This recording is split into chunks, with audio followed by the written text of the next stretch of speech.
Would you like to accelerate your career and reach your full potential in just minutes a day? Welcome to the LEADx Show with New York Times best-selling author and Inc. 500 entrepreneur, Kevin Kruse.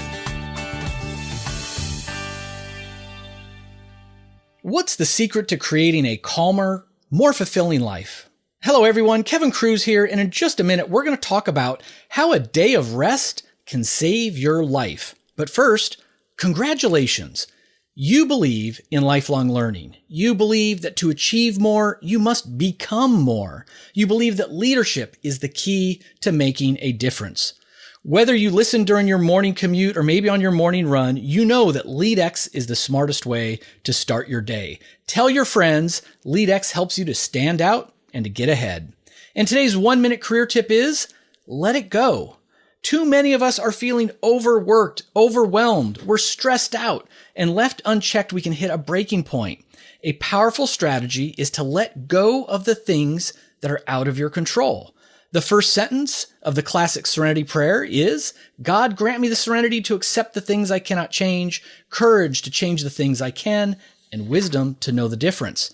At work, every single day, reality is unperfect, unfair, imperfect. You have to manage a project but don't have enough resources. You have to get a contract out to a new client, but legal is sitting on it. Your laptop is old. Your Wi-Fi is slow. On those days when you feel that you're at your breaking point, I want you to do something. Take 2 sheets of paper out. On one, write down everything on your mind that you control. That's your new task list. On the other sheet, write down all the things that you're worrying about that are out of your control. And take this second sheet, crumple it up, and throw it away. To quote the words of the amazing leadership guru, Disney's Queen Elsa, let it go. With a Ph.D. from Yale and an M.B.A. from Cornell, our guest today takes a unique approach that blends inner work and practical skills training. We love the practical skills stuff. She's an expert on time management and well-being. She's been featured on national media, including NPR, Chicago Tribune, USA Today, and CNN. She's the best-selling author of It's Hard to Make a Difference When You Can't Find Your Keys. And her new book is An Oasis in Time, How a Day of Rest Can Save Your Life. Our guest is Dr. Marilyn Paul. Marilyn, welcome to the show. Thank you so much for having me, Kevin. I am looking forward to it. And you know, I always start out with the same first question. I'm hoping you'll tell our listeners about a time when you actually failed, maybe early in your career. What did you learn from it? Well, I am an organizational change consultant, and I work in organizations all around the country. And early in my career, I was working at a brewery, a big brewery. And I was working with a colleague, one of the senior managers there, who came to work drunk.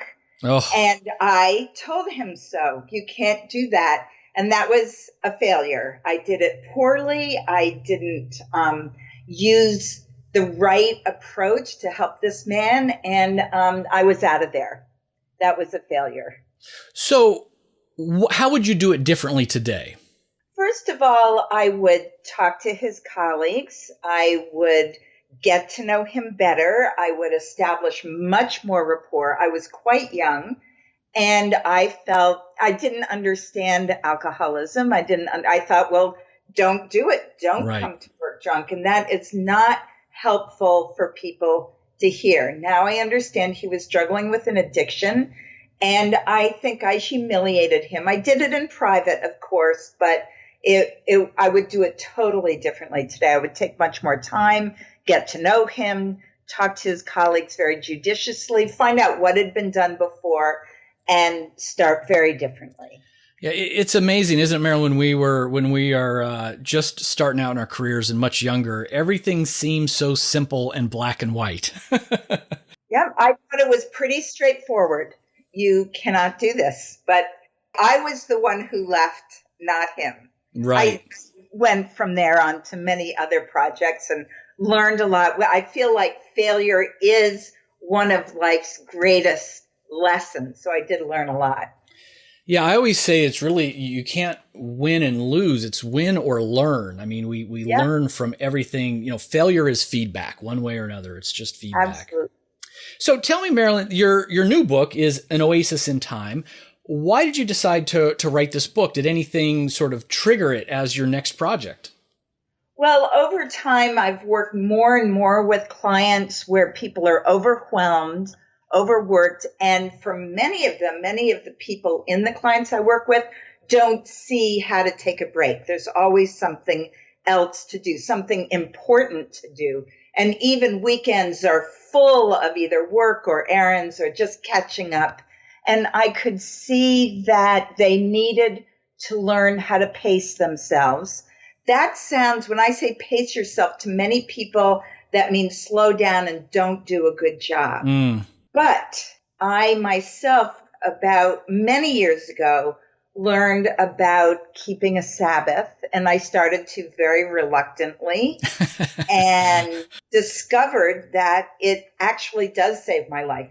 I do have a Ph.D. from Yale. I work all around the country, and if I did not have a full day off each week, and I mean off, I would not be able to accomplish what I've been able to do. Okay, so I wanted to dive more deeply into this, and listeners, I've probably, if you've read, my books, my story, that I could have killed myself or others around me when I was in my 20s with my first couple of startups, because I thought it was all about the hustle. And I was one of those people who I shake my head at now that thought there's time to sleep when I'm dead and vacations are for wimps. And, I was working 10, 12, 14 more hours a day. I would be pulling all-nighters routinely. And it was almost, looking back, it's almost like at some point I got so overwhelmed, I couldn't even see it. It was like I was drunk, because how good of a leader could I have been when I was that overworked and overwhelmed? How good of a salesperson could I have been? How creative could I have been? And so this was a hard lesson for me to learn. And I agree, Marilyn. I think that time off is rest and recharge. We will be more productive if we take more breaks. Is there any research that you think supports this? There's a lot of research that supports this, all kinds of research, from neuroscience to people who study rest and sleep. There's a researcher in Europe, Sabine Sonnentag, that has actually shown that when you take time off for relaxation, and she requires for the real rest, complete mental detachment from work, and a different kind of mastery experience. So according to her, and this leads to tremendous gains in productivity. And according to her, rest is not just like lying down flat on our backs watching TV. Rest is actually detaching from our everyday life, turning towards something different, whether it's our pets or our children or arts and crafts or something athletic out in nature, and doing something that allows our brain to rest. And the resting brain has been proven to lead to more creativity. So let me play devil's advocate. Sure. What do you say to those who would say, but I love my work. I'm happier when I'm working. I could say, in this case, I'm a writer. And so, yes, I work 7 days a week, but I love researching. I love writing. Taking a day off, that would be more stressful to me. What do you think about that? I think that everyone's different. And for some people, that's true. And for some people, though, there are scary moments when you break your regular habits. And I would ask those people to honestly look at their days and say, are you really productive? Or are you filling your days up with busy work? Are you getting what you want to get done? Because indeed, we're all different. There's some people who only require 5 hours of sleep a night. But when I work with people, I find that even the people who say they love to work around the clock, and that was me. I have workaholic tendencies myself. I never wanted to take a day off a week. In fact, I'm surprised to be having this conversation with you now. It's sort of not me, or not my earlier idea of myself. Right. The benefits are far more profound. It's not just rest. It's the way we connect with other people. It's the potential to have insights into our own lives. It's the ways that we can reflect on our own steadiness and bring our level-headedness back into our often chaotic and frantic lives. We become an island of calm in a world that really is swirling. And I would add that people who wonder about the benefits, that they should at least try it, taking a Sabbath for several weeks. I mean, I often will say I'm too busy for those breaks or to get on the treadmill. And yet anytime my business has had an exponential breakthrough, that idea or that connection or that contact came not when I was doing my normal work, but when I was on the treadmill or walking in the park or, away for a couple of days. Absolutely. And what I often say to people now, because the idea of a day off a week, or even the idea of a Sabbath, which a lot of people don't like the idea of a Sabbath, I say, okay, let go, just as you were saying, let go of those ideas. Right. And start with an hour that you really set aside. You put your phone down for that hour. You allow yourself to stop trying to achieve anything and see how you feel. Right. And if you like it, you can add another hour. So what, in your own case, because you said, this didn't come easy to you. No. You had workaholic tendencies. What was the hardest part as you sort of made the transition? I imagine it is hard at first, and there's sort of a detox, backlash for a little bit before you feel the benefits. So what was your own experience like? Well, I was introduced to this idea of a day off a week. I'm Jewish, and I was invited to a Shabbat dinner by a friend, and he asked me several times, no, I didn't want to go. Finally, I went. And I loved it. There was a peace.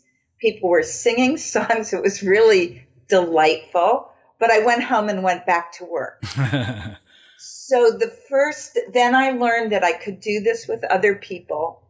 And I added an hour at a time. Never in my wildest dreams did I think I would end up taking a day off every week. But I kept seeing the benefits accrue. I got better. I got more focused. I became calmer. My life became happier. And when I met my husband, who was not interested in this type of practice, I said, well, this is what I do in my life. And the reason I wrote the book is we had to compromise. The book comes out of taking very different views about this idea of a day off and making it accessible to people who might not want anything religious at all, who do want playtime. But how the heck do you do that and actually carve out a day a week? It does seem impossible. But you've done it. I've done it. And a lot of others are too. And I'm actually amazed at how many people I meet. And in my book, I give lots of examples of all kinds of time off. In fact, I met a woman who worked for a government agency, had a very dry, numbers crunching job. And her idea of a great oasis in time was to volunteer at the local ER for about 3 hours on a Friday night. Wow. Well, you say, what's restful about that? But for her, it enabled her to completely detach from work, get back to where real people really needed her, and she felt enormously refreshed. That's amazing. And I want to know, I'm also curious about the role of, you mentioned the mobile phones, digital technology, because there's maybe a lot of people out there who are saying, oh yeah, once I'm home Friday night, I don't work until Monday morning or maybe Sunday night. And maybe that's true. They're not working, but they're every 2 minutes checking their smartphone to see what's on Facebook or Instagram, or it's my kids, it's Snapchat, or their news addiction, CNN or whatever. I mean, do you think looking at the phone is okay if it's not work related, or you feel we need to sort of do this digital detox as well? I like the idea of a digital detox. And there's also a friend of mine takes what he calls a tech Sabbath. Tiffany Schlein, the the filmmaker takes a tech Shabbat, and I think there's enormous benefit because we're all addicted to these devices, to practicing staying away from them, because our experience of life changes when we stop checking our phones. And maybe we're not checking every 2 minutes, maybe it's every 5 or every 10, but it's enormously beneficial to just tuck them away in our cell phone sleeping bag, close up the computer, and see what life is like without the digital input. Noticing everything that's going around us, connecting with those who are closest to us, getting in touch with our feelings, even if that could be a little scary sometimes. Yes. Amazing things happen when we put the phones away, right? Yes, and people experience often awe. And awe, in a way, awe is like we're living for those moments where we say, wow, here we are on this amazing planet. And research has been done on awe, and awe helps us be happier, kinder, and more creative. So we want to make space in our lives for those heart-opening moments when we can notice who we really are in this beautiful universe of ours. That's great. Now, Marilyn, we are coming to the end of our time, but before we wrap up, I always like to ask our listeners, hey, let's just get a little bit better every single day. So I want you to challenge us. Give us a challenge. What's something you want us to do today that's going to help us to fulfill our potential? Well, I would say every day, just for starters, take 5 or even go wild and take 10 minutes where you consciously step away from your digital devices, maybe stretch a little bit, take some deep breaths, and remember what it is that you love about life, what it is about you love about the people in your life, and what you are here for. Just do that for 5 or 10 minutes a day. It can be profound in helping you recenter yourself and give you the energy to go back into the fray. That is a beautiful challenge. Marilyn, thank you for coming on to the LEADx Show. Please tell our listeners how they can find out more about you and your work. Yes, I would love for your listeners to go to my website, marilynpaul.com, and there they can download a chapter of the book. They can get they can learn how to do sort of what I call quick start for a slow time. They can learn how to just do this quickly and easily and get that deep refreshment right into their lives starting today or tomorrow. That is great. I love it when you have resources available so that we can take that quick start.